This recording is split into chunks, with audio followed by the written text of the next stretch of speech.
Aliens આ દુનિયામાં છે જ, કાં તો આ પૃથ્વીની અંદર અથવા તો પૃથ્વીની બહાર. આ હું નથી કહી રહ્યો, આ અંતરિક્ષ યાત્રી સુનિતા વિલિયમ્સ કહી રહ્યા છે. સુનિતા વિલિયમ્સે ઘણી એવી મોટી વાત કરી નાખી છે કે જેને કારણે હવે નવા ઘણા બધા પ્રશ્નો ઊભા થઈ રહ્યા છે.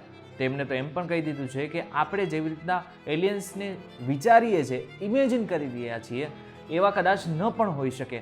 એનું સ્વરૂપ કંઈક અલગ પણ હોઈ શકે. એમને એલિયન્સ વિશે બીજા કયા કયા ખુલાસા કર્યા છે એ આજના વિડીયોમાં આપણે જાણીશું. એટલા માટે થઈને આજનો આ વિડીયો ખાસ તમારા માટે જ બનાવેલ છે. આ વિડીયો એકવાર પૂરો જોઈને જજો.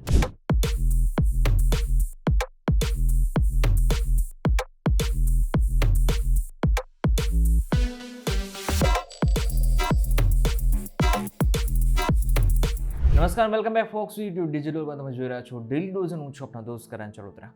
સુનિતા વિલિયમ્સ હમણાં ભારતની મુલાકાતે હતા. ખાસ કરીને એમને પોતાની મુલાકાત રાજ શર્માની સાથે પણ કરી. રાજ શર્માને આપણે બધા જ જાણીએ છીએ કે તેઓ એક મોટા પોડકાસ્ટર છે. એમના પોડકાસ્ટની અંદર ઘણા મોટા ગેસ્ટ આવતા હોય છે. આ વખતે તેમના ગેસ્ટ બન્યા હતા સુનિતા વિલિયમ્સ.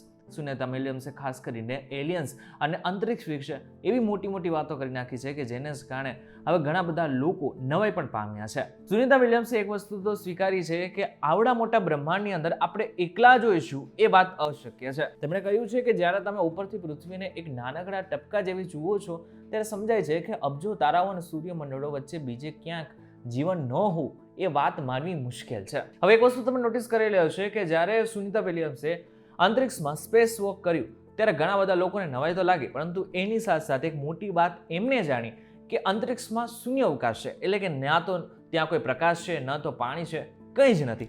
છતાં પણ ત્યાં ઘણા બધા એવા સૂક્ષ્મ જીવો છે કે જે ત્યાં જીવી શકે છે. ભલે તે પછી મનુષ્યો દ્વારા ત્યાં પહોંચાડવામાં આવ્યા હોય, પરંતુ એ સાબિત કરે છે કે જીવન માત્ર પૃથ્વીની હરિયાળીમાં જ નહીં પણ કઠોળ અંતરિક્ષમાં પણ ટકી શકે છે. તો બીજો એક મોટો પ્રશ્ન, આ એલિયન્સ હોય છે તો એ ક્યાં હોઈ શકે છે?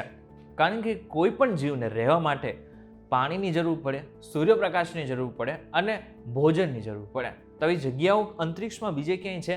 હવે બે જગ્યાઓ એવી છે કે જ્યાં આ બધી વસ્તુ શક્ય હોઈ શકે છે. સૌથી પહેલું ગુરુનો જે ચંદ્ર છે એટલે કે યુરોપામાં. ત્યાં પાણીના જથ્થા હોવાના પુરાવો છે.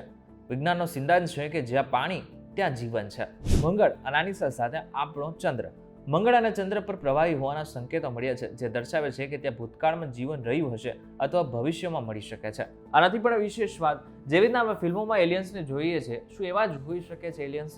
તો એવું બિલકુલ નથી. સુનિતા વિલિયમ્સે પોડકાસ્ટની અંદર સીધી વાત કરેલી છે કે એલિયન્સને આપણે અત્યાર સુધી જેવી રીતના ઇમેજિન કરતા આવ્યા છીએ ને એવા ન પણ હોઈ શકે. એનું સ્વરૂપ કોઈ પણ હોઈ શકે.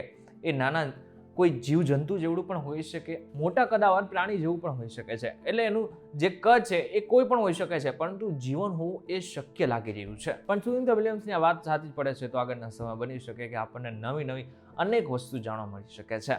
ત્યારે આ બાબતને લઈને તમારું શું કહેવું છે? તમને શું લાગે છે કે એલિયન્સ શું આ પૃથ્વીમાં આવી શકે છે? શું બીજે ક્યાંય હોઈ શકે છે? એમને જરા કોમેન્ટ કરીને ચોક્કસ કહેજો. વિડીયો થકી જો તમને કોઈ ઇન્ફોર્મેશન મળ્યો તો વિડીયો લાઈક અને શેર જરૂરથી કરજો. તથા જ ઇન્ફોર્મેટિવ વિડીયોઝ માટે વીટીવી ડિજિટલ સાથે જોડાયેલા રહેજો.